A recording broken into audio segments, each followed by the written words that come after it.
देखो ट्रांसफॉर्मेशन में आप लोगों के 2-3 रूल रह गए हैं, अभी ज़रा उनको और क्लियर करो। पहला रूल देखो, जब तुम्हारा पॉजिटिव सेंटेंस, पॉजिटिव जिसमें एक जने की बात कही गई हो, पॉजिटिव सेंटेंस नो अदर से चालू हो तो कंपैरेटिव में नो अदर का हो जाएगा एनी अदर। शाबाश, याद है इसको। कंपैरेटिव में क्या हो जाएगा? Then any other. और सुपरलेटिव में उससे पहले द आएगा। फिर समझो, जो वाक्य तुम्हारा पॉजिटिव का नो अदर से चालू हो उसके कंपैरेटिव में देन एनी अदर, और सुपरलेटिव में उससे पहले द आएगा। अब ये सेंटेंस समझो, नो अदर किंग, दूसरा कोई राजा, वाज सो ब्रेव, इतना बहादुर नहीं है, एज राणा प्रताप, जितना कि राणा प्रताप। अब ये हमें पॉजिटिव में है, अब हमें कंपैरेटिव में इसको बनाना है। तो पहले आप क्या लोगे बताओ? हाँ,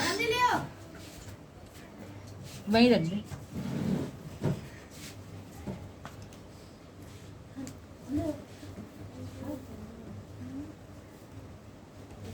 आप क्या लोगे? राणा प्रताप।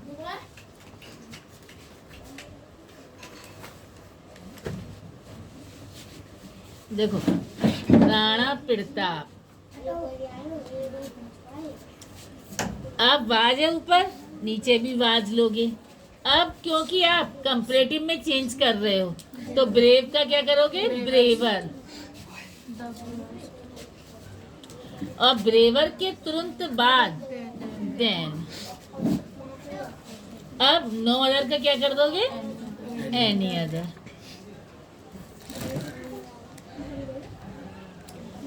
एनी अदर के बाद क्या लिखोगे? किंग। फिर समझो, राणा प्रताप आगे ले आए, वाज का वाज, अब कंपैरेटिव में ईआर लगता है, ब्रेव का ब्रेवर, इसके तुरंत बाद देन, और नो अदर का एनी अदर। अब सुपरलेटिव कैसे बनाओगे इसका वो समझो। फिर राणा प्रताप लोगे,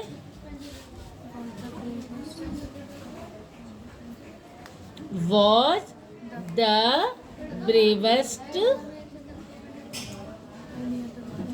ब्रेवेस्ट किंग भी कर सकते हो, और चाहो तो bravest of all the king भी कर सकते हो, पर ऑफ ऑल द में चक्कर में न पड़ो, ब्रेवेस्ट किंग ही सही है आपका, सरल पड़ेगा ये। अब देखो, फिर रिपीट कर रहे हैं, नो अदर का देन एनी अदर हो जाता है, और सुपरलेटिव में पहले द आता है। तो राणा प्रताप आप आगे ले आए, वाज का वाज, ब्रेव में ईआर लगाया, ब्रेवर, ब्रेवर के बाद देन, फिर नो अदर का एनी अदर की। सुपरलेटिव में राणा प्रताप आपका पहले आ गया, फिर वाज, अब ब्रेव का क्या कर देंगे? ब्रेवस्ट। ब्रेवस्ट सब में से एक, इससे पहले द, फिर किंग। अब इसका एक रूल और समझो, वेरी फ्यू वाला।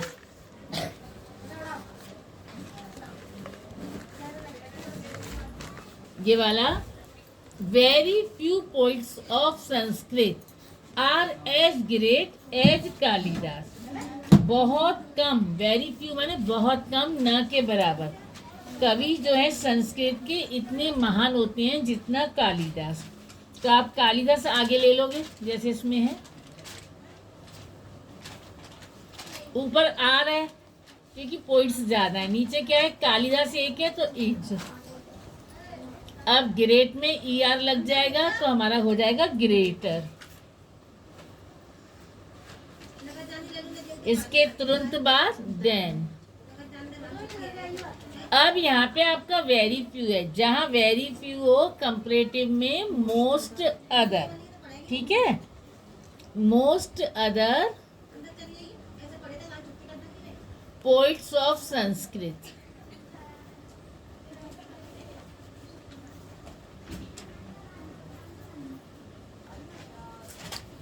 अब इसके सुपरलेटिव में क्या होगा? जहां वेरी फ्यू है वहां सुपरलेटिव में 10 नहीं आता, वन ऑफ द आता है।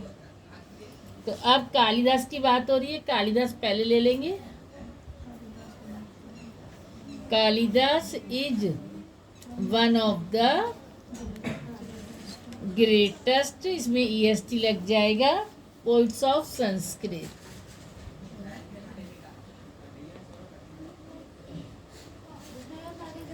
फिर सुन लो, जहां आपका वेरी फ्यू है कंपैरेटिव में, देन के बाद मोस्ट अदर हो जाएगा और सुपरलेटिव से पहले वन ऑफ द हो जाएगा।